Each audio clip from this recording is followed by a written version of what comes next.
Hello, and welcome back to Wisp Sports Ruck On, the Rugby Show. Thank you for joining us for the coming season where we'll talk about Canadian and international women's rugby. I'm Kim Donaldson, recording out of Victoria, BC, and today I'm joined by Ashley Steacy, Canadian rugby living legend, joining us from Lethbridge, Alberta. Thanks for coming, Ashley. Thanks for having me, Kim. I'm excited to be on the show. Ashley began playing rugby at the age of 10 with the University of Lethbridge. She was a three-time Canadian inter-university sport champion and was Player of the Year twice. Her first cap for both 15s and 7s was in 2007, after which she went to 3 World Cups, one 15s World Cup, where I had the opportunity to play with her. In 2009, 2013, went to those respective 7s World Cups and came out of 2013 with a silver medal. Ashley was announced to the 2014-2015 Women's 7s World Series Dream Team and Rugby Canada's 7s Player of the Year for 2014. 2015, on home soil, won gold at the Pan Am Games, and in 2016 represented Canada in their first appearance at the first ever Rugby Sevens in the Olympics in Rio. Ashley, again, thank you for being here. She continues to be a stalwart member of the community, giving her time and energy to local events and her friends' online radio shows. Woo! How many injuries came with all those medals? Oh, a few here and there. Just a couple of bumps and bruises? A few bumps and bruises that comes along with rugby, I guess. But, a few more near the end of my career when I was kind of getting a little bit older. But, seasoned, I think is the term they use. Yeah, thank you for saying that, Kim. Very much seasoned. Yeah. No, it's been good. I was very lucky throughout the beginning part of my career. You mentioned I started when I was 10, closer to 15. I started when I was in grade 10. Okay. Yeah, my mistake. No, it's all good. But I really didn't have a significant injury until maybe 7, 8, 9 years into my career. And then that was kind of started with my shoulder and ended up having shoulder surgery in 2014, 2013 leading into the 2014 season. And dealt with that. And then a couple years later, both of my knees, had issues with my knees. And then, those were my major injuries. Wow. And then how did you find that? I mean, you obviously bounced back quite well, just jumping back into the international circuit. How did you find you got through those times of injury and right back into it? I guess lots of support from obviously our support staff. I couldn't have done it without them, and helping me get back onto the rugby scene is their job, obviously, but the support from them and my staff and obviously my teammates having the belief in me that I was able to come back, especially with my knees, my ACL right before the Olympics. That one was obviously a pretty tremendous blow right before the Olympics. But just the support of my teammates and my staff, and then obviously for myself, believing in myself that I was going to be able to make it back as well.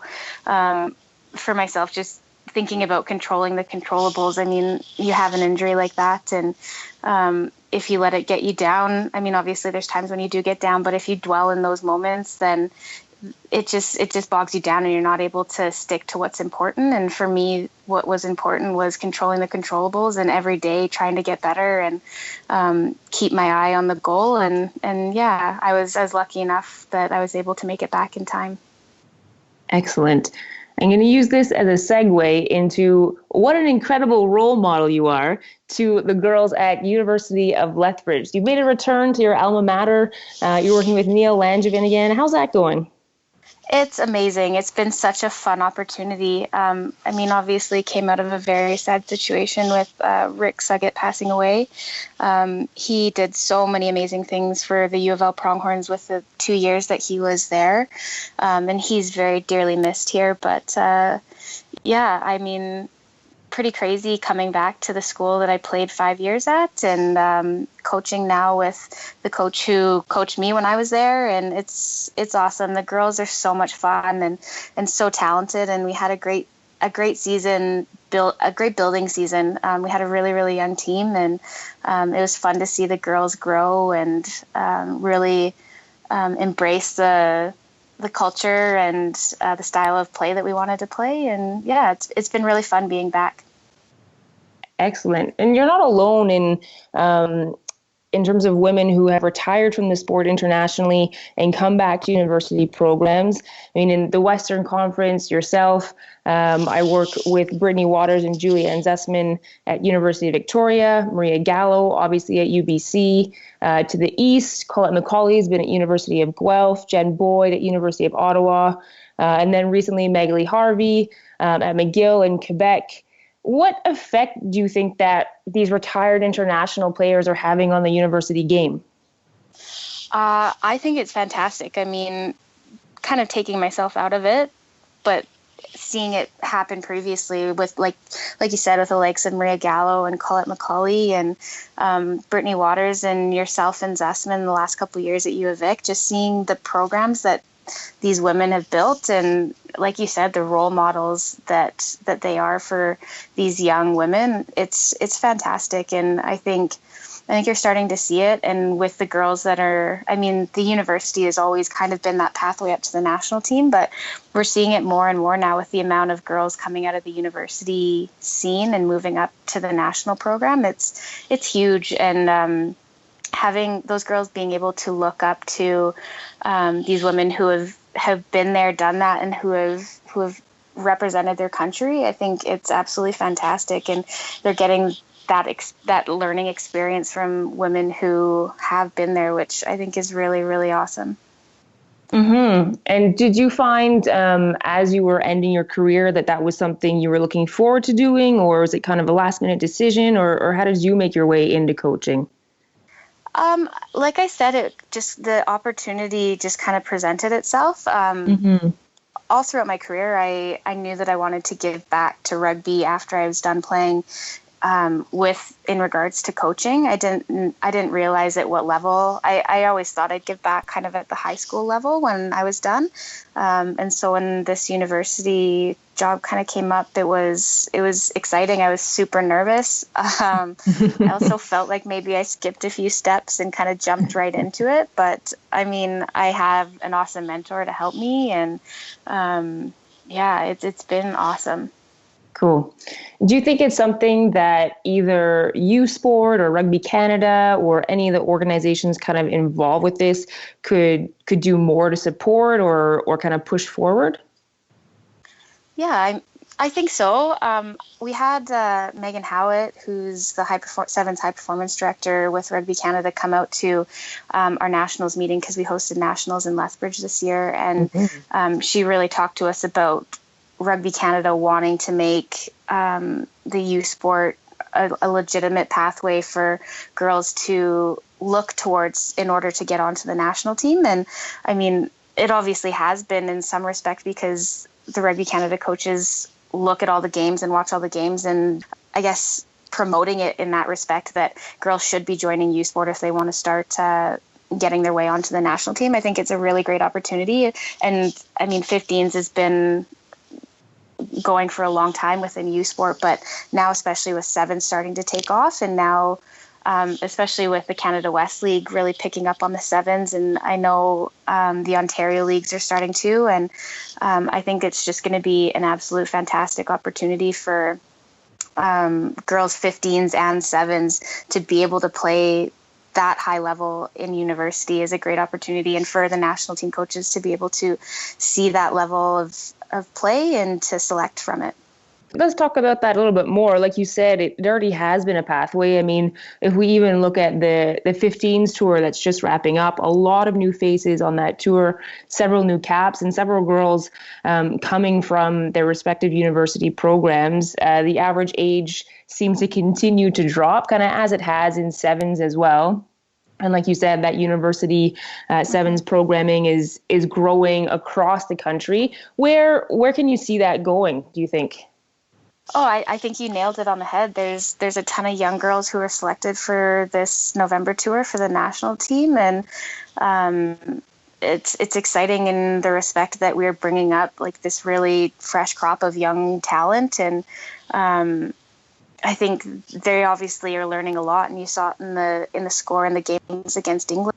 Then narrow down the score in the second game, which is awesome, and the girls are starting to know what to expect on the international scene, which it's a big jump from going from U Sport up to the international senior women's level, but cool that so many of the university girls got the call to jump up. And yeah, I think it's great, and I think it just says so much about the level of U Sport rugby as well. Yeah, absolutely. So what are your plans for the coming season for sevens, Ashley? Our team's getting going and going to start training for the sevens prep season. And we got 3 tournaments that hopefully 4 tournaments with nationals, hopefully going to happen. And so, yeah, just prepping the girls and getting them ready to go for the 7th season. It starts in January. Our first tournament is in Edmonton, January 10th and 11th, and then 2 tournaments out on the West Coast. And then will be in February, and then hopefully the nationals in March out in Victoria. Are you going to be involved with the U of Vic girls? With the sevens, probably not so much. Obviously, I commit to the 15 season, which I really enjoy. I feel like my expertise could be used in other areas outside of the sevens game.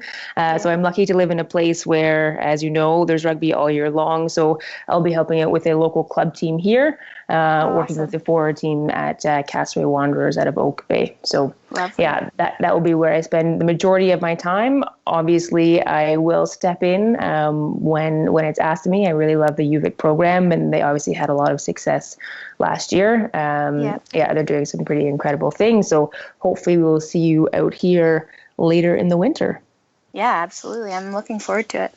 And you think you're going to stay with Lethbridge for the next little while, now that you said you were a bit nervous to start, but you kind of sunk your feet in now? Do you feel confident you'll stay with the program for a little bit? That's the plan for right now. Still trying to figure out, I mean, I just recently retired from the national team back in June, and just still trying to figure out, this was kind of going to be my year that I was going to figure out what life looked like after rugby. Yeah. And so with the coaching, I mean, it popped up, and it's been an amazing opportunity. And for right now, yeah, it looks like I'm going to keep coaching, and again, just keep kind of getting my feet wet and seeing what else there is out there, and what my life goals are, and what I want my career path to be. But so, yeah, not exactly sure, but trying to figure it out. That transition conversation is a whole other conversation, and I know it well. It definitely took me a while to figure out what was next, and I'm still kind of muddling through some murky waters, but it's an exciting and terrifying time is how I refer to it. But so many positives, and the transfer of experience transfers to whatever you decide you're going to do quite easily. So I've learned so much about myself, and it's been such an exciting transition. I mean, obviously still being involved in rugby, I didn't get out of it completely, but it's been fun, a fun learning curve, and a big transition for me, but it's great. Like you said, you took this opportunity that kind of came, and I think that's something that we learn to do as athletes anyways, right? When those opportunities come up, whether it's a selection or a tour or whatever it is, you kind of grab at it because you have that passion and you have that fire. So yeah, like I'm not surprised that you did take that opportunity, even though you had said maybe you're going to take some time. The exact same thing happened to me while I was in Montreal. I was just I think on my way to going to the 2014 World Cup, and I got a call from the coach of the Concordia Stingers asking I'd be interested in coaching after I retired in the fall. And same thing. I thought maybe I'd take a bit of a break, but this is cool too. And exactly. I haven't looked back. I love coaching university rugby, and I will definitely do it for as long as I can. Yeah, it's great to be able to give back too. I mean, there's been so many that have come before us and have laid the groundwork. I was looking at a video that some of the English former national team players, and Anna Richards was in there from New Zealand. They put together a video of what they had to go through leading into the very first Women's World Cup and the fight that they had to put up to even be able to play. And I just love looking at that stuff and thinking of those ladies that came before us and just paved the way for all of women's rugby across the globe, and what it looks like now. Like, we're literally standing on the shoulders of giants. It's really cool to be a part of such an amazing sport, and women who are so passionate about it. I absolutely agree. And I think it's passionate women who are going to continue to help it grow. Just like you said, those people who came before us did so much. And I think we almost have a responsibility to give as much as we can as well. Yeah, I agree with you, Kim. That's a great way of putting it. Thank you so much for joining us, giving us your time, Ashley. Thanks for having me on the show. And for more conversations from the world of women's sport, including articles, videos, blogs, and podcasts, visit wisports.com. WIS Sports Radio is the largest podcast network for women's sport in the world, with more than 700 episodes across 30 unique shows and a global audience of 1.5 million. You can listen on the website or subscribe on any podcast player such as iTunes, TuneIn, Stitcher, Spotify, and Google Play. You can follow Ashley on Twitter at Ashley Steacy, on Instagram at ashley.stacy, and Facebook you can find her at Ashley Steacy. Myself you can find on Twitter at Kimmy Donaldson. I'm Kim Donaldson. Until next time, thanks for listening.